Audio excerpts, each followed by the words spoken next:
आज इंडी गठबंधन एक क्रिकेट टीम की तरह है जिसमें कांग्रेस नाम का एक बैट्समैन है जो हर एक को रन आउट करने के पीछे लगा है।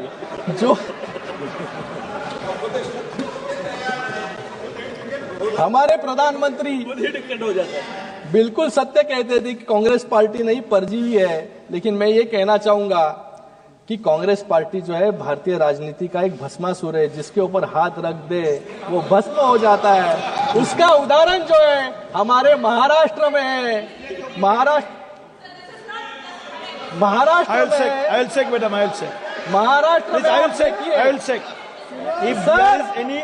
में कोई भी असंसदीय शब्द का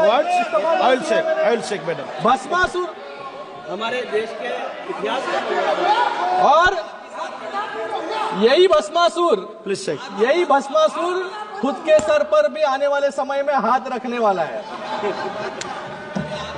कश्मीर से कन्याकुमारी तक और कच्छ से लेकर अरुणाचल तक मिडिल क्लास के हर वर्ग में खुशी की लहर यहां पर इस बजट के कारण है।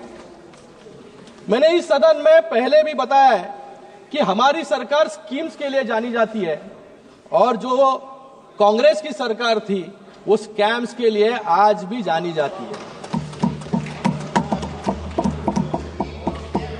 स्कीम्स और स्कैम्स।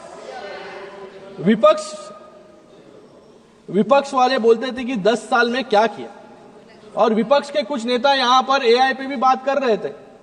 मैं यहां पर कुछ उपलब्धियां 2014 से 2024 तक इस सरकार ने किस किस क्षेत्र में क्या क्या उपलब्धि हासिल की है उसके बारे में बताना चाहूंगा। एयरपोर्ट्स वो भी बता रहा हूं आपको।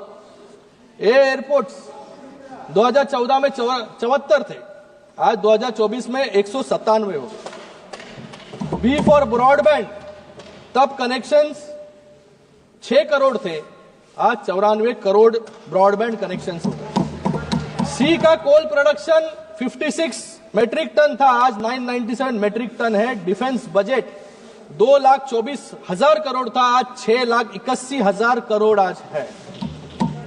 इथेनॉल का ब्लेंडिंग परसेंटेज जो पहले खाली 1.53% था, आज 15% है। उसके कारण फॉरेन एक्सचेंज भी हमारे देश का बच रहा है। एफडीआई जो $305 बिलियन था, आज $596 बिलियन है। और जी फॉर जीडीपी पर कैपिटा जो पहले $3,500 था, आज $6,000 से भी ज्यादा हमारा जीडीपी पर कैपिटा है। हाईवेज की संख्या 91,000 किलोमीटर थी, आज 1.5 लाख किलोमीटर से अधिक हाईवेज जो है इस भारत में बन चुके हैं। और I for innovation index ranking में हमारा देश पहले 81st रैंक में था, आज 39th रैंक पे है। आधे से ज्यादा जो है रैंकिंग हमारी नजदीक आ चुकी है। और जो आप रोजगार के बारे में बात कर रहे हैं, यहां पर इनोवेशन में स्टार्टअप्स भी आता है। पहले स्टार्टअप्स सिर्फ 340 थे, आज 1.5 लाख स्टार्टअप्स जो है इस देश में है, और सबसे ज्यादा स्टार्टअप्स हमारे महाराष्ट्र में।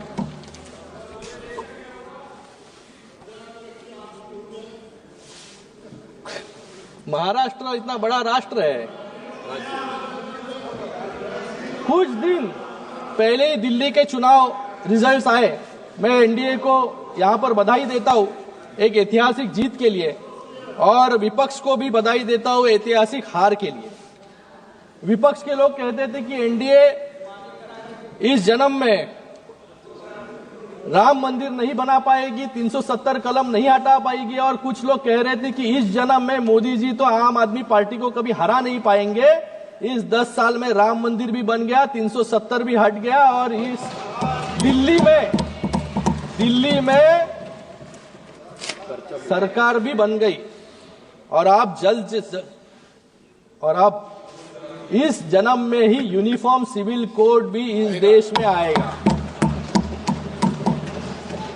जो व्यक्ति अपने आप को पीएम इन वेटिंग समझते थे, नई दिल्ली की जनता ने उनका टिकट ही काट दिया, क्योंकि इस नई दिल्ली में इतने साल तक एक परिवार रहा।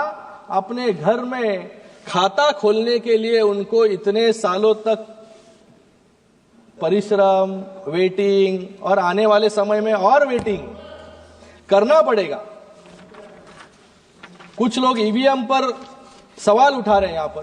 कि फर्जी वोटर जोड़ दिए गए, मैं उनको बताना चाहूंगा, we gave people economic growth and people blessed us with electoral growth.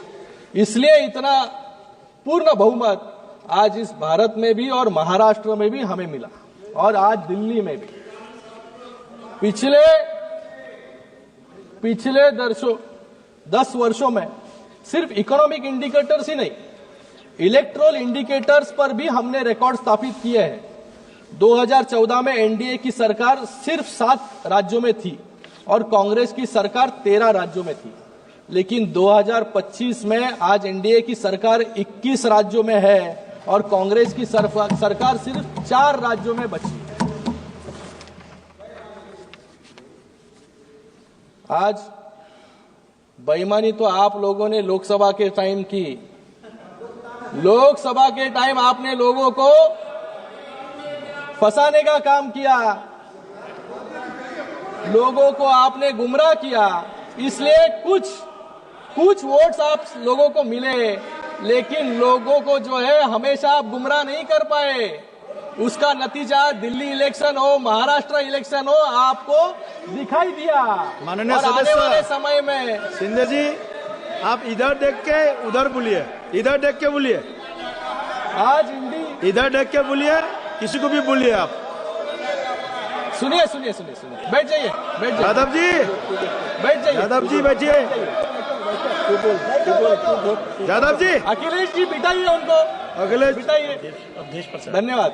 Awadhesh जी, आज अवधेश जी आराम से बैठिए, आराम से बैठिए। आज हिंदी, अरे सुनिए यार, आज हिंदी गठबंधन, हमने आपका सुना है, हमारा भी सुनिए। हम लोग ने देखो अखिलेश जी का पूरे चुपचाप बैठ के ध्यान से सुना। आप भी हमारा ध्यान से सुनिए। आप ध्यान लगा दीजिए। आज इंडी गठबंधन में आज इंडी गठबंधन एक क्रिकेट टीम की तरह है, जिसमें कांग्रेस नाम का एक बैट्समैन है जो हर एक को रन आउट करने के पीछे लगा है, जो हमारे प्रधानमंत्री बिल्कुल सत्य कहते थे कि कांग्रेस पार्टी नहीं परजीवी है, लेकिन मैं ये कहना चाहूंगा कि कांग्रेस पार्टी जो है भारतीय राजनीति का एक भस्मासुर है, जिसके ऊपर हाथ रख दे वो भस्म हो जाता है। उसका उदाहरण जो है हमारे महाराष्ट्र में है। महाराष्ट्र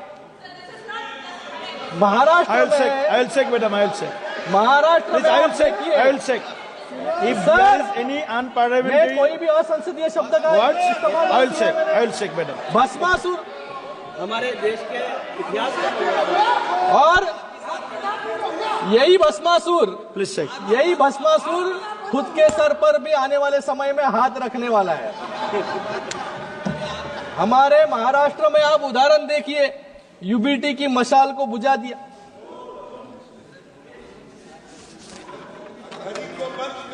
घड़ी को जो सबसे ज्यादा विधायक चुन के आते थे, आज उनकी परिस्थिति क्या हो गई है। और जिन्होंने हिंदुत्व छोड़ा, आइडियोलॉजी के साथ कॉम्प्रोमाइज किया, आज उनके साथ क्या परिस्थिति हो गई, ये महाराष्ट्र में आके आप देख लीजिए।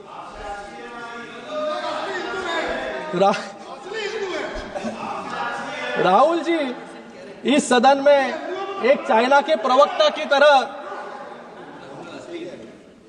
आज राहुल जी इस सदन में चाइना के प्रवक्ता की तरह लग रहे थे।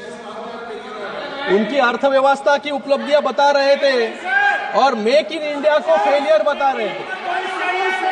जब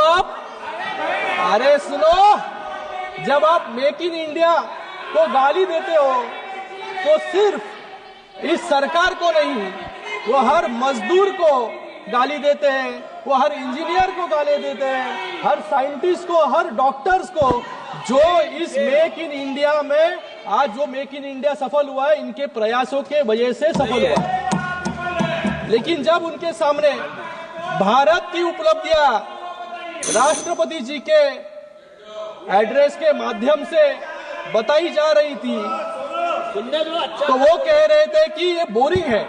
मुझे लगता है कि इससे ज्यादा अपमानजनक बात कोई नहीं होगी उनको देश की माफी भी मांगनी होगी।